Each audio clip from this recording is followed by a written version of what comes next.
Hey there, welcome back to my channel. Today on my channel we're going to talk about what it's really like living here in the Treasure Valley, the good, the bad, the ugly, and the affordability, and of course real estate, and what buyers should know before actually making a move. So if that's helpful, please like and subscribe. If we haven't met yet, my name is Eddie Udry. I'm a real estate agent here in the Treasure Valley, Boise area, and I specialize in people buying their first home and create generational wealth by investing in real estate. Let's just jump right in. So we're going to talk about what waiting might cost like. I hear a lot of people, oh, I want to wait till next year, and I get it, right? Before buyers realize it might be better to buy now rather than wait. And I'll go through the pros and cons. A lot of first-time home buyers right now are stuck on waiting for three things, all right? They're waiting for lower rates, lower prices, and more affordability. And that all sounds logical, I get it. However, the problem with waiting is that everybody else is waiting for the same thing. And here's what tends to happen, especially in Boise and Ada County. The moment rates drop, even just a little bit, buyers flood back into the market. And and here's what happens then after that. There's more competition, the competition increases, the bidding wars return, and sellers get more aggressive, and prices often start climbing. Buyers who are waiting for a better deal suddenly find themselves competing against a couple more offers. And we saw this happen in Boise before in a massive way. Am I saying prices only go up forever? No. Real estate moves in cycles. But trying to time the market perfectly is almost impossible.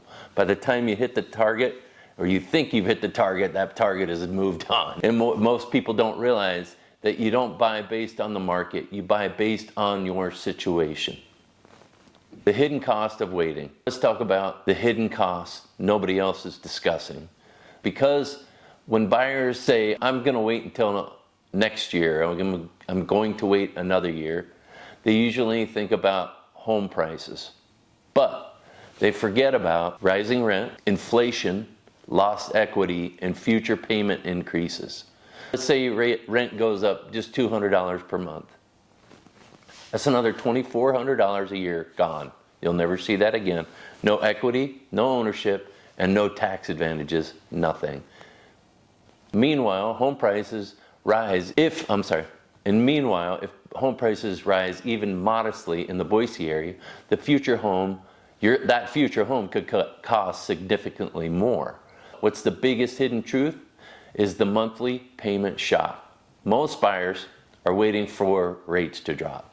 I get it, right? So I hear this all day long. But if prices rise while rates drop, your payment may barely move at all. Or worse, you end up even paying more because the competition pushes prices higher. That's the part a lot of people are missing. Affordability isn't dead, it just looks different. And what I'm encouraging people to do, and myself included, I'm thinking outside the box. Now here's the good news. Affordability is difficult right now, but it's not dead. What's changing is what first-time homebuyers may need to consider. For years, people expected a standalone home, the perfect house, right? Perfect location, huge yard, fully remodeled, move-in ready. In the best school districts and for starting home price, right? It's just hard to find something that checks all the boxes, right? That market is gone, is mostly gone. But buyers are still getting into homes. And here's how. Maybe it's a townhome instead of a detached standalone house. Maybe it's Meridian instead of Boise, Kuna instead of Eagle, or a smaller home first, right? And honestly, that's how a lot of people build wealth in real estate. Your first home is usually not your forever home. And that's where we need to change the mindset. It's your point of entry. And once you're in the market, you start building equity. Your payment stabilizes and you start to gain leverage for the next move later on down the line. So that's something renters never really get. They're waiting for that perfect situation, and it never comes. I see it time and again. Creative way buyers are now getting into homes now. Let's talk about what smart buyers are doing right now instead of waiting forever. Number one, seller concessions. A lot of sellers today are willing to help buyers with closing costs, rate buydowns, repairs, or credits. That was almost unheard of during the crazy Boise market just a few years ago.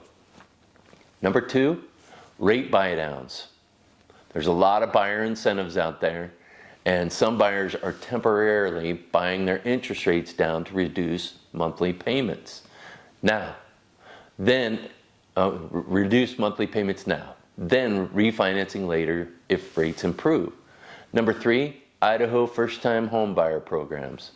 Idaho has some great programs. There are still programs that can help with down payment assistance, lower down payments, or financing options that most buyers don't even know exist. And number 4 is house hacking. Now that's something I do quite a bit. Some buyers are purchasing duplexes, homes with rentable basements, or properties where they can offset part of their mortgage. Not glamorous, I understand, but financially smart. Number 5, adjusting expectations. This is huge, right? And honestly, this is the biggest one. Buyers succeeding right now are more flexible. They understand your first home is just a stepping stone. It's not the final destination. The biggest mistake I see buyers make right now, they wait until they feel comfortable. But the reality is, most buyers never feel fully comfortable making a big purchase, myself included. I am not knocking you. It's a very, very emotional transaction. There will always be scary headlines, election fears, and market fears. And if you want a complete certainty, you may never move. You may never move forward. So now that doesn't mean rush into a bad decision. No, you want to absolutely make sure it's a solid decision for you and your family. But the difference between being financially responsible and being permanently paralyzed, huge difference there. At the end of the day, buying a home in Boise right now is definitely challenging. I understand. But for many buyers, waiting may not actually solve the problem. It may just change what the problem looks like later. If you're thinking about buying and you want a realistic game plan based on your situation, not generic advice from the internet, feel free to reach out. I'm happy to help and happy to help you understand the whole process. What's realistic, what programs are available, and what buying could actually look like for you here in the Boise area. If this video is helpful, please make sure to like and subscribe. As well, in the link below, I'm going to leave my home buyer class that I teach outline. This also talks about the finance portion of it as well as the real estate piece of it. I teach this with this class with a lender here in town, and we built this program catered right to first-time home buyers. But this is real information in the area. We teach this through the Boise Continuing Education Program. All through the school year. We'll have several classes throughout the year. So you can look for that online at boiselearns.org or reach out as well. The buyer guide is below in the comments, and you sign up and I'll send you that link. No strings attached. I hope to see you on the next one. If you like this, please hit the like button and subscribe. Take care.